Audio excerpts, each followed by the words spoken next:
어떤 자연인이 복음을 듣고 믿고 성령으로 거듭남과 동시에 성령의 인침을 받았다는 증거는 무엇일까요? 다시 말하면 그 사람이 성령으로 거듭나서 하나님의 참 자녀가 되고 진짜 그리스도인이 되었다는 증거는 무엇일까요? 성경에는 셀 수 없이 많이 말하는 것 같습니다. 물론 셀 수 없다는 말은 좀 과장법을 쓴 건데 굉장히 많은 증거들을 우리들에게 말씀합니다. 그러므로 진짜 내가 그리스도인인가 아닌가 하는 사실은요, 모른다는 것은 불가능해요. 난 잘 모르겠어요. 그 사람은 내가 보기에는 성경을 통해서 자기를 정확하게 점검하지 않은 사람이에요.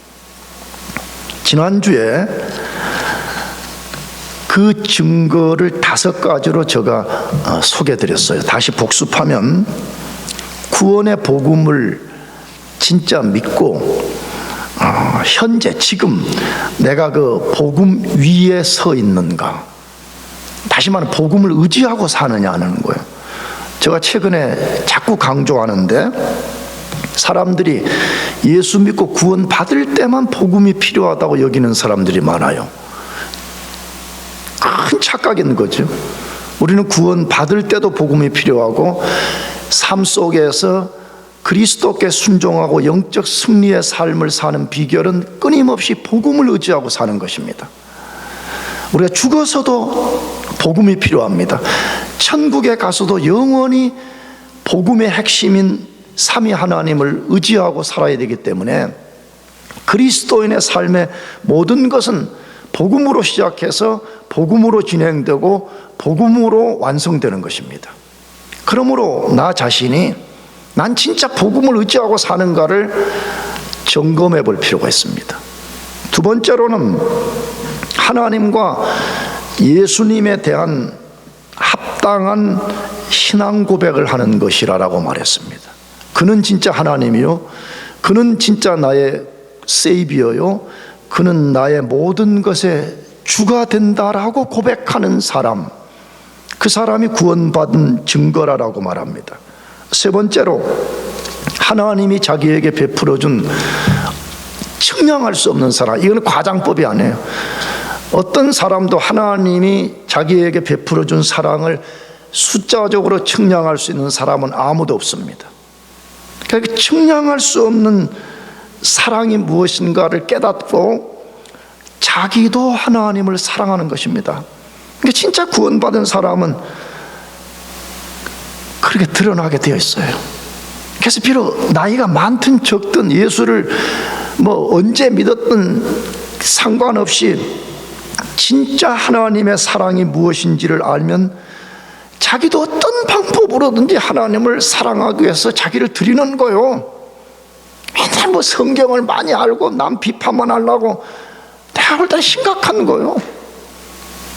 나는 우리 교회 비록 작은 교회지만 사역을 기쁘게 여기는 게 뭐냐 그러면 변화되는 어린아이들.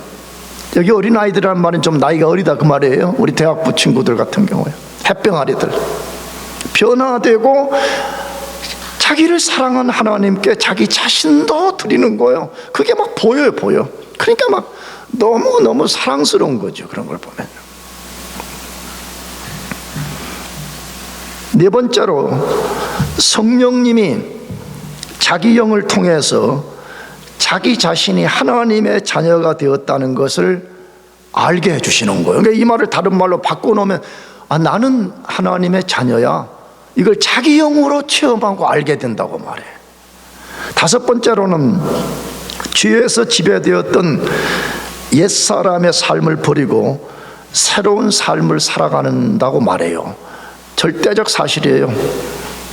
잘못된 옛 체계, 잘못된 옛 세계관, 가치관, 지식, 감정, 의지의 변화가 일어나서 새로운 가치관을 갖고 살고 성령이 주신 새로운 본성을 가지고 새 삶을 살게 된다라고 성경이 분명하게 말씀합니다.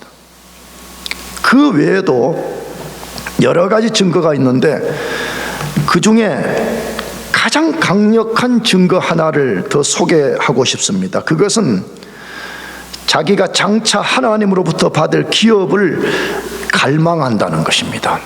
나는 앞으로 하나님께 받을 기업이 있어. 그리고 그 기업을 끊임없이 소망한다는 거예요. 여러분 그렇잖아요, 진짜. 아니 내가 무슨 학교 와서 공부해서 학위를 받으려고 해도 갈망하잖아. 내가 학위를 받으면 앞으로 이러한 것이 좋겠구나 하고 갈망하듯이. 그런데 우리는 그는 유한하고 썩어질 것이 아니라 영원한 기업을 우리가 받게 될 것이기 때문에 거기를 갈망하는 것이 시작된다는 거예요. 근데 그 기업이 뭐냐 그러면 천국입니다. 진짜 거듭나서 성령의 인침을 받은 사람은 그 순간부터 천국을 생각하고 끊임없이 생각하며 살게 됩니다. 왜 그럴까요? 크게 두 가지 때문에 그렇습니다. 하나는 구원의 복음을 듣고 깨닫는 순간에 천국의 실제를 알게 되는 거예요. 예전에는 천국이라는 걸 몰랐어요. 그냥 내가 눈에 보이는 세상이 전부인 것을 알았는데 구원의 복음을 딱 들었더니 천국이라는 것이 실제한다는 것을 깨달을 뿐만 아니라 성령님이 그 사람 속에 인을 치실 때 그 사람의 궁극적 목적지가 세상이 아니라 장차 물려받을 천국이라는 것을 알게 만들어 주시기 때문에 그렇습니다. 뒤에서 다루겠지만 성령의 인침의 목적 중에 하나가 거기에 있는 거예요. 그래서 성령의 진짜 인을 딱 치면 그 사람이 세상이 전부인 줄 알고 세상을 갈망하고 살았는데 그때부터 자기 세계관이 딱 바뀌는 거예요. 천국이 진짜 세계구나, 천국이 우리가 영원히 살아갈 세상이구나 하는 것을 알게 되기 때문에 사모하지 말라 그래도 사모하게 되고요, 생각하지 말라 그래도 생각하게 되고요, 갈망하지 말라 그래도 그 세계를 갈망할 수밖에 없는 것입니다. 그렇다면 우리는 비록 세상의 발을 딛고 살지만 우리 생각과 마음, 영혼의 시침, 나침판으로 하게 되면 그 나침판의 시침이 아무리 흔들어 놓아도 조금 있으면 북쪽을 가리키는 것처럼 우리 영혼의 시침이 지속적으로 천국을 향하는지를 점검해 봐야 됩니다. 성령으로 거듭나고 동시에 인침을 받은 그리스도인들이 지속적으로 하나님과 천국을 생각하는 것은 본성적인 일이에요. 왜 본성적인 일이냐 그러면 예전에는 우리는 옛본성을 가지고 있는 존재들로서 땅, 이 세상, 우리 육신 이걸 생각하는 것이 본성이었어요. 예수 믿고 성령이 우리 속에 딱 들어와서 새로운 본성을 딱 우리 속에 심어주실 때 그 본성의 특성 때문에 진짜 그리스도인들은 하나님과 천국을 매 순간 생각하는 거예요. 여러분은 어때요? 여러분은 하루면 무슨 생각을 가장 많이 하고 살아요? 여러분이 가장 많이 생각하는 그것이 여러분인 거예요. 만약 여러분들이 하나님과 천국을 생각하지 않고 우리가 늘 땅의 것만 생각하면 어쩌면 우리는 성령의 인침받은 사람이 아닐 가능성이 굉장히 높아요. 내가 보기에는. 말했잖아요. 성령의 인침의 목적 자체가 여러 가지가 있는데 그 중에 가장 큰 것이 뭐냐 그러면 우리를 하나님의 백성 삼은 후에 하나님과 하나님의 나라를 갈망하게 만드는 게 목적이란 말이에요. 그렇다면 참 그리스도인들이 천국을 기업으로 받는다는 증거가 뭐냐는 거예요.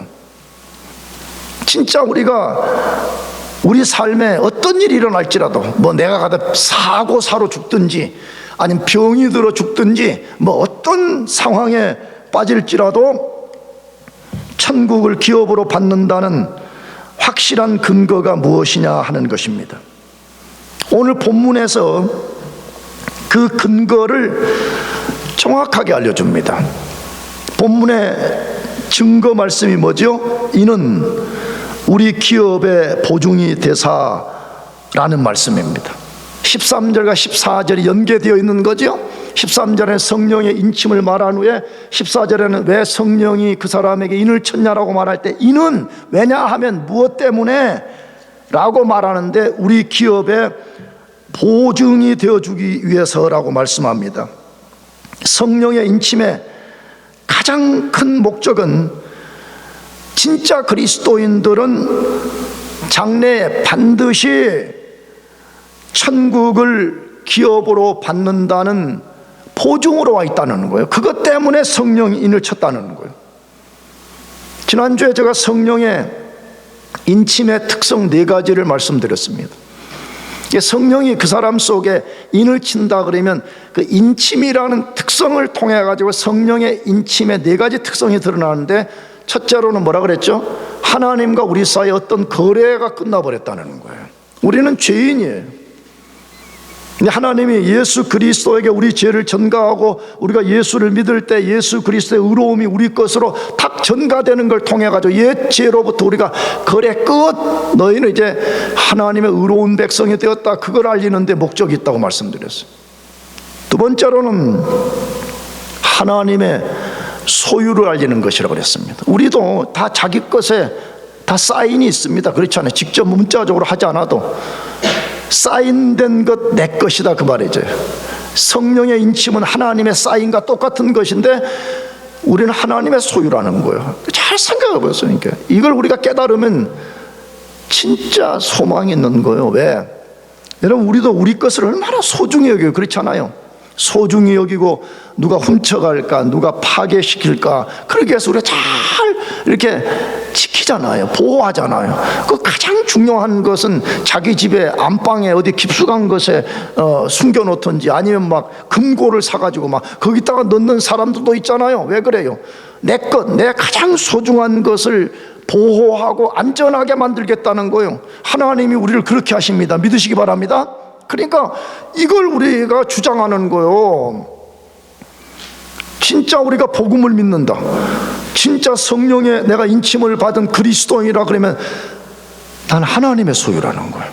난 하나님의 보호를 받는 존재라, 그 말이죠. 세 번째로는 진정성, 진짜라는 거예요. 인을 쳤다는 거는 이건 진짜다, 진짜. 내가 여권 예를 들어줬잖아요. 우리가 갖고 있는 한국 여권이나 미국 여권이나 보게 되면 다 이렇게 스탬프가 찍어져 있잖아요. 왜 찍는 거예요? 이 여권은 국가가 발행한 진짜다, 이거잖아요. 성령의 인침을 받았다는 것은 너는 진짜 그리스도이냐, 너는 진짜 내 자녀야, 너는 진짜 나의 소유야, 너는 내 안에 있는 존재야, 그걸 하나님이 인쳐주신 거라, 그 말이에요. 네 번째로는 그렇기 때문에 우리는 철저한 하나님의 보호와 안전 속에 있는 존재라는 것을 인침을 통해서 드러내 주신다는 거예요. 그런데 오늘 본문에서는 성령의 인침의 가장 큰 목적이 그리스도인은 반드시 천국을 자기 기업으로 받는다는 완벽하고 확실한 근거로 제시한 거라, 그 말이야. 너 진짜 성령의 인침을 받았느냐? 그럼 너는 언젠가 반드시 하나님이 예비한 천국을 기업으로 받게 된다는 하나님의 선언이라, 이 말이에요. 자, 그러면 왜 성령의 인침은 그리스도인이 천국을 기업으로 받는 확실한 근거가 되냐, 이 말이에요. 첫 번째로 성령은 그리스도인 안에 보증으로 와 계시기 때문에 그렇습니다. 모든 그리스도인 안에는 성령님이 와 계시는데 그 성령님이 와 계시는 목적이 뭐냐 그러면 어떤 것을 보증하기 위해서, 개런티하기 위해서 와 계신다는 거예요. 그것을 오늘 본문 1장 14절 상반절에 다시 읽어보면 이는 우리 기업의 뭐가 되사? 보증이 되사. 이는 우리 기업의 보증이 되사라고 합니다. 다시 강조하고 싶어요. 구원의 복음을 믿는 참 그리스도인 속에는 한 명도 빠짐없이 성령이 와 계십니다. 성령이 와 계시지 않은 사람은 그 사람이 아무리 위대한 종교인일지라도 참 그리스도인이 아닙니다.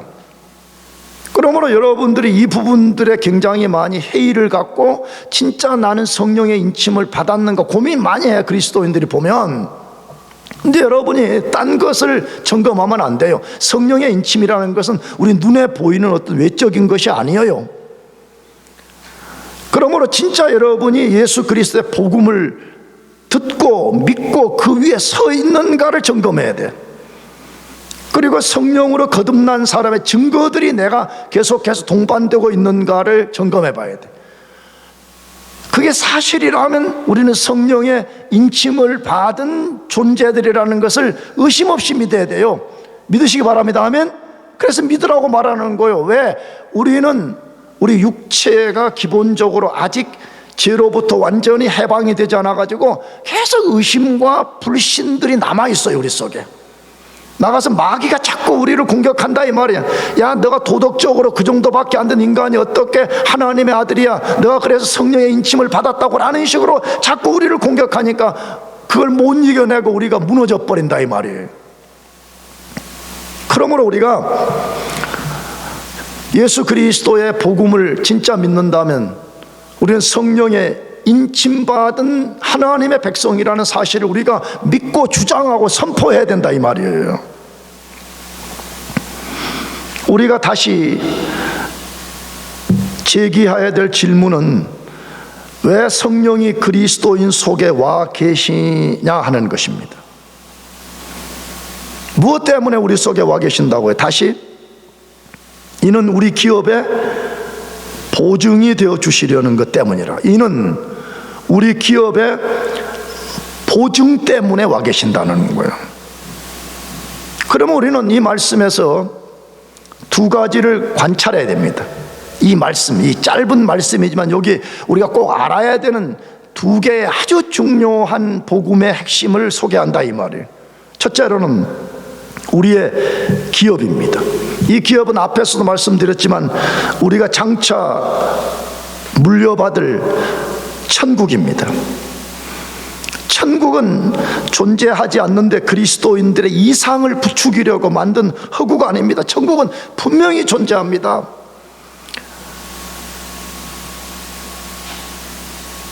우리 리더들은 알고, 내가 또 광고됐습니다만 해도 난 내일 어디 여행 가거든요, 교회 일 때문에. 그러니까 지금 맨날 며칠 전부터 기도하면서 지금 그 여행 갈 그 목적지를 생각하고, 어제는 밥 먹다가 무슨 TV 하나를 이렇게 봤는데 거기 또 하와이를 보여주더라고. 할렐루야. 그냥 속으로, 야, 하나님이 또 나를 또 해서 미리 또 하와이 또 이렇게 프레젠테이션 해주는구나. 뭐 그 생각을 한 거야. 와, 진짜 놀랍지 않아요? 기분이 얹잖아요. 그럼 벌써 막 어제 저녁에도 막 포스트잇에다가 막 그거 썼어. 내일 내가 출발하면 뭐 갖추어야지 막 그렇게 해가지고 막 거기 뭐 또 그게 교회 회의를 주관하는 총무님이 뭐 와이키키 해변을 걸으려면 반드시 뭐 샌들을 갖고 와야 된다. 나 샌들이 없어. 그래가지고 어떻게 하지 지금 고민하고 있는 거야 지금. 혹시 좀 하나 빌려주세요. 알겠죠? 무좀 없는 걸로. 이게 벌써 뭐예요? 내가 잠깐 갔다가 올 그 나라를 위해서 내가 지금 계속 생각하고 그 나라에 갈 준비하고 그 도시에 가서 뭐 어떻게 해야 되지? 내가 이걸 계속 생각한다 이 말이에요. 여러분, 그리스도인들의 궁극적 삶의 목적지는 이 세계상이 아닌데, 그렇다면 우리가 천국이 우리의 영원한 기업이요 땅이라 그러면 우리가 마땅히 그 세계를 사모하고 그 세계를 알아가야 되고 그 세계를 준비하고 그 세계에 가서 내가 어떻게 할 것인가를 준비해야 되는 거 아니겠습니까?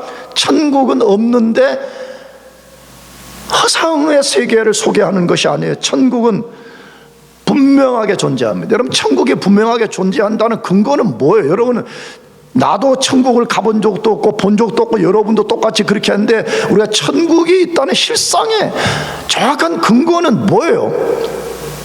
요즘 유튜브가 발달되니까 좋은 점도 있지만 나쁜 점도 얼마나 많은데 그 중에 하나가 천국을 갔다 왔다는 사람이 또 왜 그렇게 많아요? 천국을 뭐 갔다 왔다니 어쨌나. 나 그래 하나 더 이야기 미안한데, 나 이제 내일 비행기 열 몇 시간 타야 돼서 미리 유튜브 몇 개 다운받아놨는데 그 중에 하나가 지옥의 실체. 지옥은 이런 세계라고 막 갔다 온 사람들이 뭐 또 봤다는 거야. 그래갖고 내가 앞에 그 헤드라인만 봤는데 뭐 어떤 여자인가 누구는 뭐 하나님 예수님이 나타나고 야 너는 뭐 앞으로 한 달 동안 내가 지옥을 계속해서 보여줄 거야 이렇게 했다고 그 유튜브에 올려놨더라고. 그래서 내가 지금 진짜 그 사람 말을 믿으려는 게 아니고 그 허무한 시간, 비행기 시간을 좀 어떻게 스킵해 보려고 지금 그걸 다운받아 놨어. 아마 끝까지 못 볼 것 같아. 내가 보기에는 끝까지. 그러면 여러분, 나도 안 가보고 여러분도 안 가보고 나도 본 적이 없고 여러분도 본 적이 없는데, 여러분 천국이 실제한다는 가장 완벽한 근거는 뭐예요? 예수 그리스도이십니다. 실망했어요? 장부한 목사가 보고 와서 알려주는 것이 아니고 예수님이라 그러니까 실망했어요? 여러분, 예수님의 증언 외에는 나는 절대로 안 믿어요. 그럼 왜 우리가 예수님의 근거가 절대 신뢰해야 될 증거예요? 그분이 천국을 만드셨습니다. 아멘? 천국에 계시다가 우리를 구원하기 위해서 이 세상에 오셔서 자기가 창조한 천국, 자기가 살던 그 천국을 우리들에게 와서 천국이 있다고 우리한테 알려준 거예요. 그러니까 우리는 뭐 주변에 천국이 없다, 있다, 갔다 왔다, 봤다, 우리는 그게 신경 쓸 게 하나도 없는 것입니다. 진짜 우리가 예수님이 진리라는 것을 믿는다 그러면 예수님이 천국이 있다고 우리들에게 분명히 말씀했다 이 말이에요. 그러니까 우리는 본 적도 없고 들은 적도 없고 가본 적도 없지만 예수님이 있다고 분명히 말씀했기 때문에 우리는 그것만 믿는 거예요. 할렐루야. 그게 신앙인 거잖아요. 그게 진짜 믿음으로 사는 거잖아요. 자꾸 뭐 사람들이 뭐 어쨌다고 저쨌다고. 내가 볼 때 그런 사람 예수님 믿는 사람이 아니야. 사람을 믿는 거지. 그렇잖아요.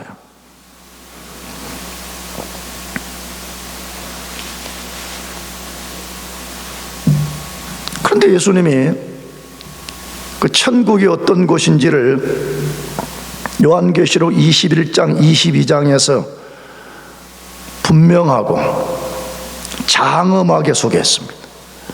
난 그래서 여러분들이 꼭 성경을 공부하시기를 바라는 거예요. 우리 뭐 제자반에 오기 싫으면 안 와도 괜찮아요. 나는 뭐 안 온다고 뭐 내가 뭐 그러진 않아요. 근데 최소한 제자 훈련반에 오기 싫으면 집에서라도 연구를 해보세요. 왜? 아까 내가 말씀드렸잖아. 나 지금 다음 주에 이번 주에 하와이 가는데 하와이 뭐 어떻게 하는지 벌써 거기 있는 내 후배 목사님하고 막 주고받으면서 야 거기 몇 도야, 뭐 옷은 뭐 입고 가야 돼, 이게 다 지금 알아보고 있단 말이야. 할렐루야.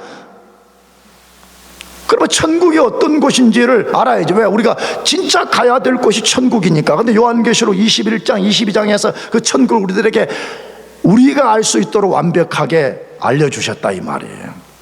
근데 우리가 그 세계를 지금 공부할 수 없으니까 베드로 사도가 천국을 압축해서 한 문장으로 알려준 말씀이 있어. 그것이 베드로전서 1장 4절인데 읽어보겠습니다. 같이. 썩지 않고 더럽지 않고 쇠하지 아니하는 유업을 있게 하시나니 곧 너희를 위하여 하늘에 간직하신 것이라. 천국이 어떤 곳이래? 썩지 않고 더럽지 않고 뭐하지 않는데? 쇠하지 않는다는 거야. 여러분, 이 말씀은 무엇과 대조를 시켜서 천국을 소개하는지를 깊이 묵상할 필요가 있어요. 한마디로 말하면 우리 자신과 세상을 대조시키는 거예요. 여러분, 우리 자신과 세상은 필연적으로 우리가 원치 않아도 우리가 그것을 절대로 그런 속에 빠지는 걸 막으려고 해도 막을 수 없이 썩어지고 더럽혀지고 쇠하게 됩니다. 그러나 장차 우리가 기업으로 받을 천국은 다시 썩지 않고 더럽지 않고 쇠하지 않는 세상, 그 세상을 우리가 유업으로 받게 된다라고 말씀하고 있습니다. 그러니까 얼마나 좋아요. 우리는 이 세상에서 필연적으로 이 세 가지를 피하기가 굉장히 어렵잖아요. 썩어지는 세상, 더럽혀지는 세상, 쇠해지는 세상.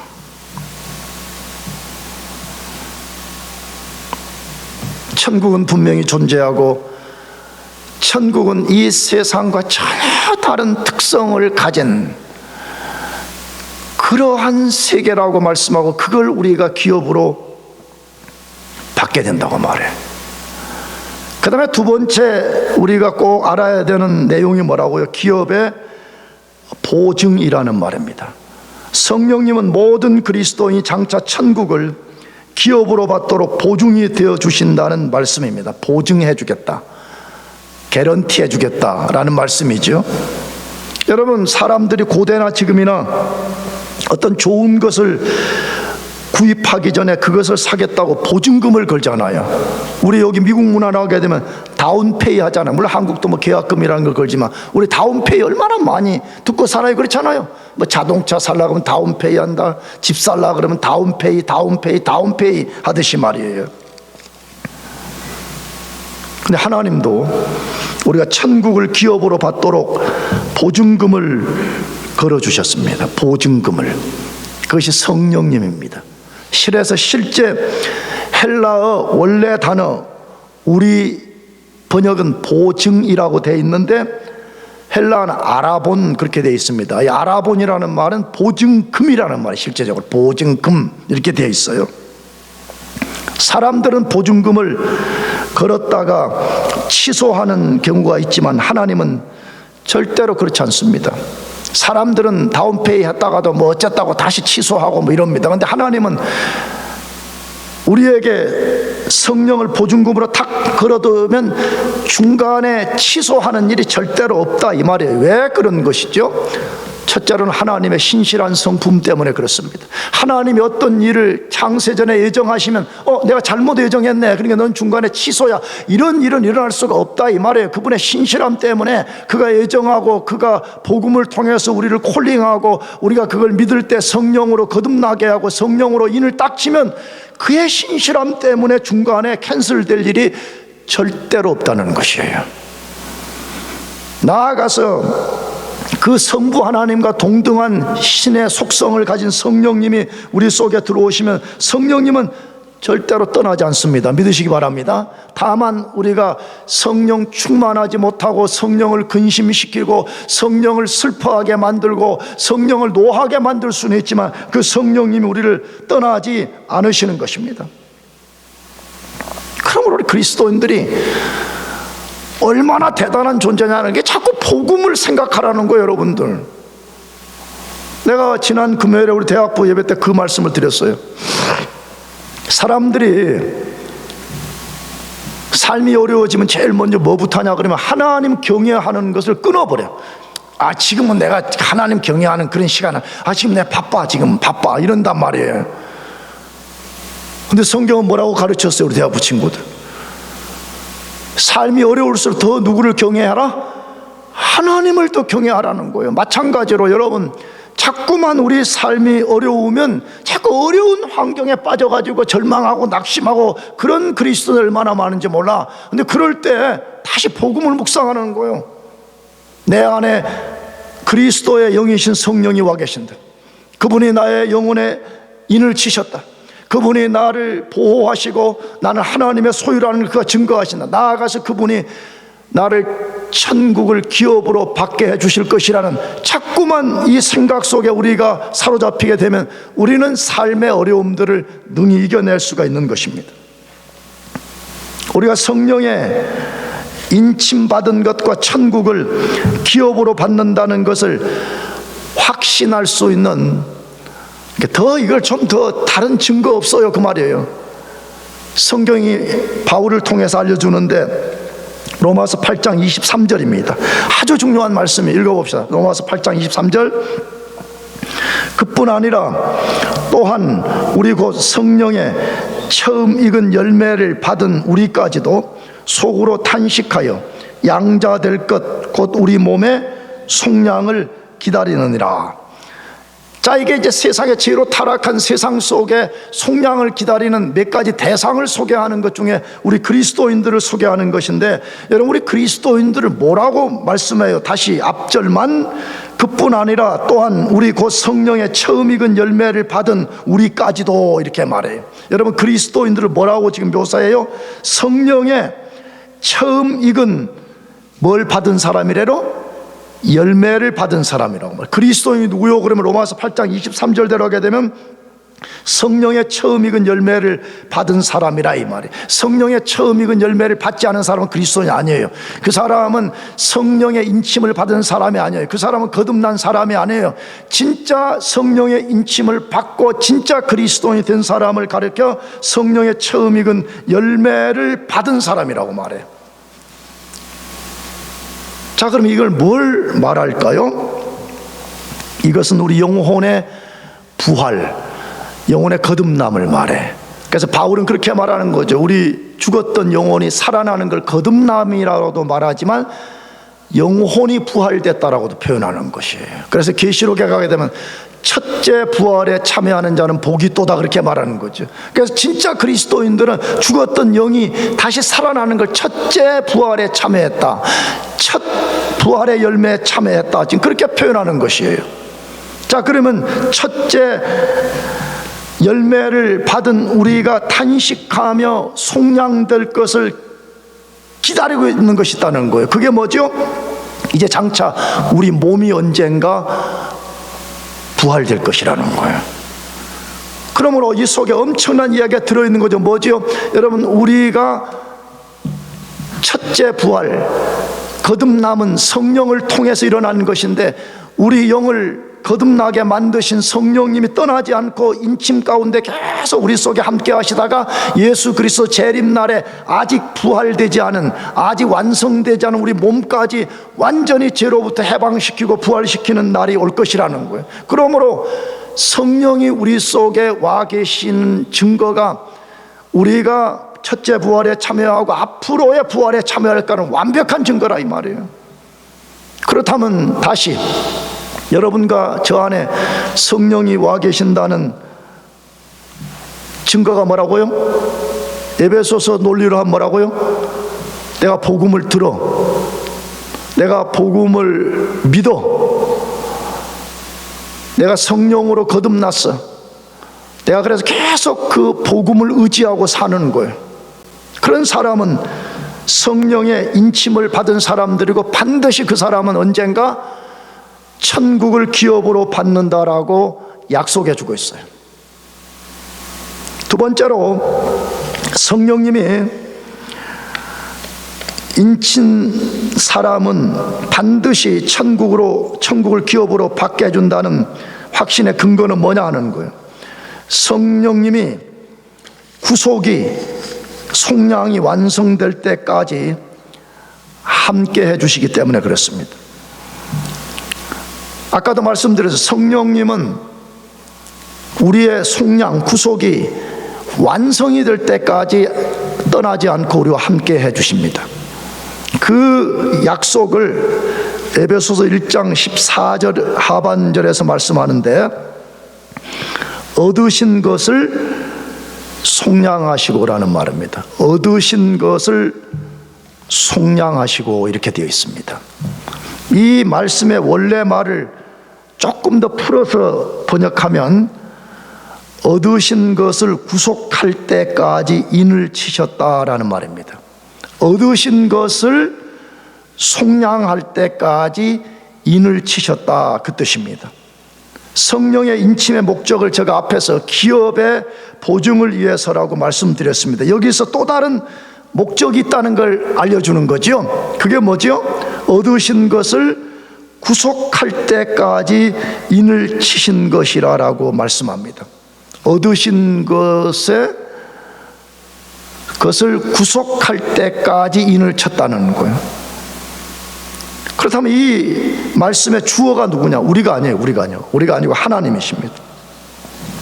따라서 하나님이 얻으신 것을 구속할 때까지 성령이 우리 안에 인을 쳐 보증금으로 계신다는 말입니다.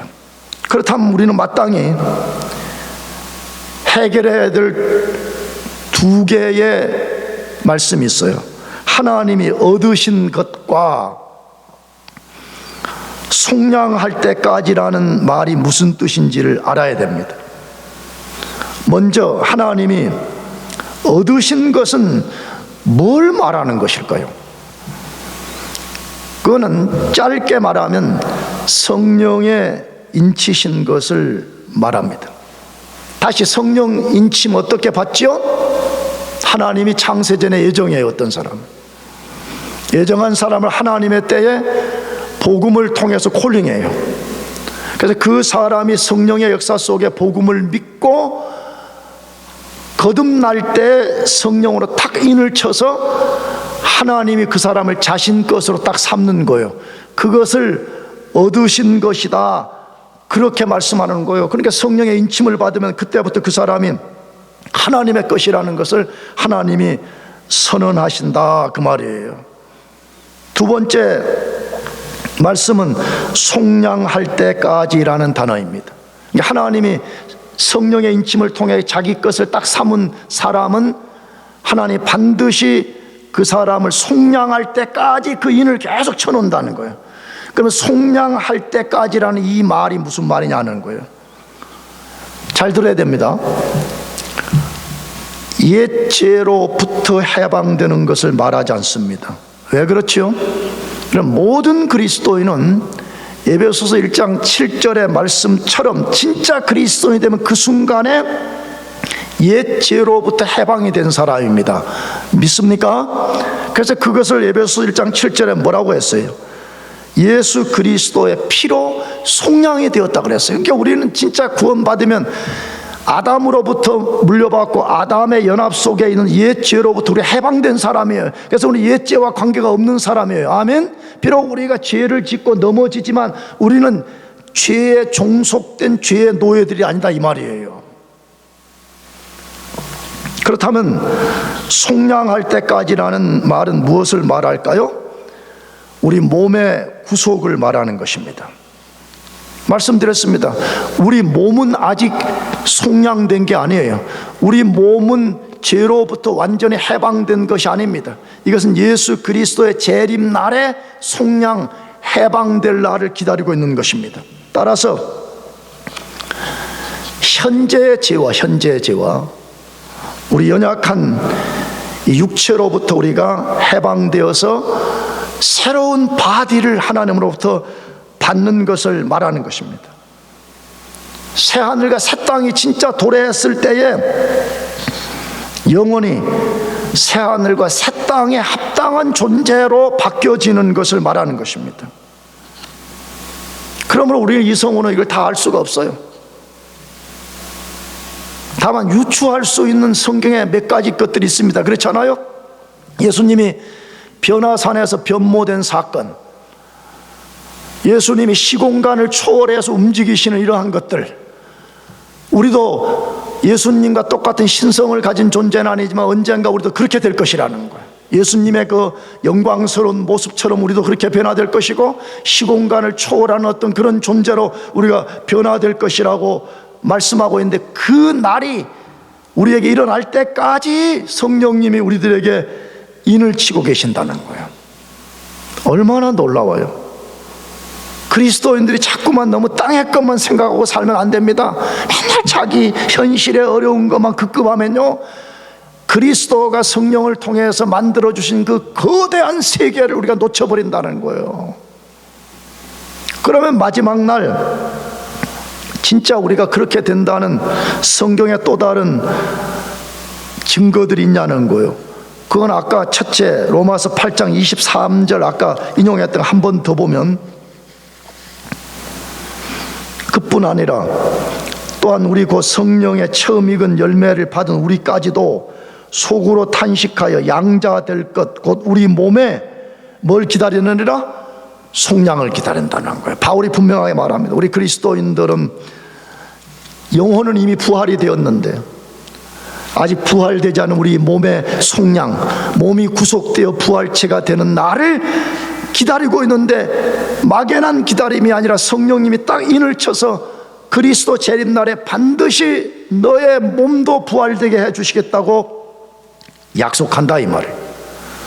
마지막 빌립보서 3장 20절 21절인데, 그러나 우리의 시민권은 하늘에 있는지라 거기로부터 구원하는 자 곧 주 예수 그리스도를 기다리노니 그는 만물을 자기에게 복종하게 하실 수 있는 자의 역사로 우리의 낮은 몸을 자기 영광의 몸의 형체와 같이 변하게 하시리라. 야, 도대체 어떤 일이 벌어질 것인지. 성부 하나님이 그의 아들 예수 그리스도를 통해서 우리의 낮은 몸, 유한성을 가지고 시공간을 초월하지도 못하고 절대적 능력의 한계를 갖고 썩어지고 더럽혀지고 쇠해지는 우리의 낮아진 몸을 자기 몸의 영광의 형체와 같이 변화시켜주는 날이 온다는 거예요. 여러분, 이게 우리의 소망입니다. 아멘. 이걸 믿으시기 바랍니다. 아멘. 이걸 꿈꾸는 거예요. 그러니까 우리 그리스도인들이 혹시라도 현재 주님, 내 지혜가 너무 부족해요, 내 육체가 너무나 핸디캡을 갖고 있어요, 내 환경이 너무 어려워요, 그래도 우리가 너무 절망할 필요 없습니다. 우리가 하나님의 뜻이라면 이 세상에 사는 동안에 그걸 겪어야 되는지도 몰라요. 그렇잖아요. 그러나 우리가 소망을 갖는 거예요. 내가 언젠가 완전한 구속의 날이 온다면 내 낮아진 이 몸의 형체가 그리스도의 영광의 모습처럼 변화될 날이 온다는 거예요. 나도 그 날을 기대하고 있습니다. 내가 지난 금요일에 우리 사랑하는 서진이한테, 서진아 머리 좀 잘라서 나 좀 줘, 내 가발 좀 하게 내 그랬는데, 내 그날은 대머리가 아닐 것입니다. 내가 서진이 막 줄지도 몰라 그래. 서진이가 대머리가 되고 막. 농담입니다. 저는 이게 우리의 소망입니다. 그 일을 위해서 성령님이 우리 안에 와 계시며 인을 치고 계시는 것을 꼭 믿으시기 바랍니다. 그래서 조금 어려움이 오더라도 너무 낙심하지 말고, 너무 삶이 불안해도 너무 절망하지 말고, 내 안에 계신 성령님이 끝까지 나를 지키고 인도하고 보호하시고 하나님이 약속한 그 기업을 언젠가는 주실 것이라는 그 믿음, 그 소망으로 살아가시기를 축복합니다. 기도하겠습니다.